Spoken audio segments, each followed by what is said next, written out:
कोरिन्थियों के नाम पौलुस प्रेरित की पहली पत्री, अध्याय 12। हे भाइयों, मैं नहीं चाहता कि तुम आत्मिक वरदानों के विषय में अज्ञात रहो। तुम जानते हो कि जब तुम अन्य जाति थे तो गूंगी मूरतों के पीछे जैसे चलाए जाते थे वैसे चलते थे।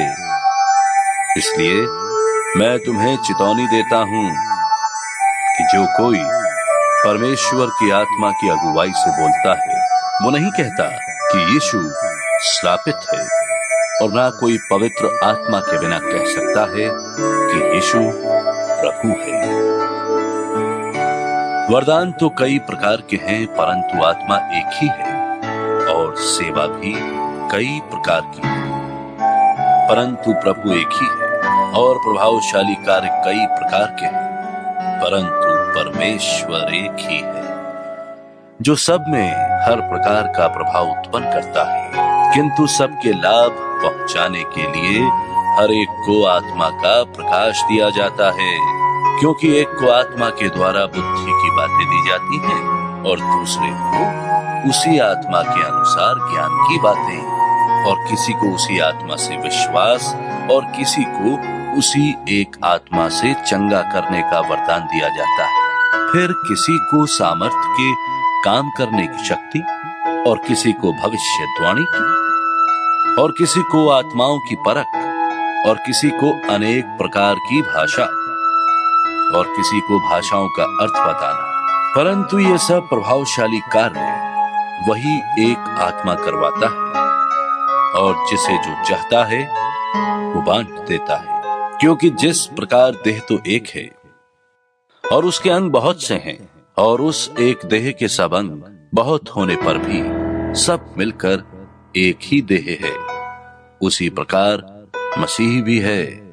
क्योंकि हम सब ने, क्या यहूदी हो क्या यूनानी, क्या दास क्या स्वतंत्र, एक ही आत्मा के द्वारा एक देह होने के लिए बपतिस्मा लिया, और हम सबको एक ही आत्मा पिलाया गया। इसलिए कि देह में एक ही अंग नहीं, परंतु बहुत से हैं। यदि पांव कहे कि मैं हाथ नहीं, इसलिए देह का नहीं, तो क्या वो इस कारण देह का नहीं? और यदि कान कहे कि मैं आंख नहीं, इसलिए देह का नहीं, तो क्या वो इस कारण देह का नहीं? यदि सारी देह आंख ही होती तो सुनना कहां होता? यदि सारी देह कान ही होती तो सूंघना कहां होता? परंतु सचमुच परमेश्वर ने अंगों को अपनी इच्छा के अनुसार एक एक करके देह में रखा है। यदि वे सब एक ही अंग होते तो देह कहां होती? परंतु अब अंग तो बहुत से हैं, परंतु देह एक ही है। आंख हाथ से नहीं कह सकती कि मुझे तेरा प्रयोजन नहीं, और ना सिर पांव से कह सकता है कि मुझे तुम्हारा प्रयोजन नहीं। परंतु देह के वे अंग जो औरों से निर्बल देख पड़ते हैं बहुत ही आवश्यक है, और देह के जिन अंगों को हम आदर के योग्य नहीं समझते हैं उन्हीं को हम अधिक आदर देते हैं।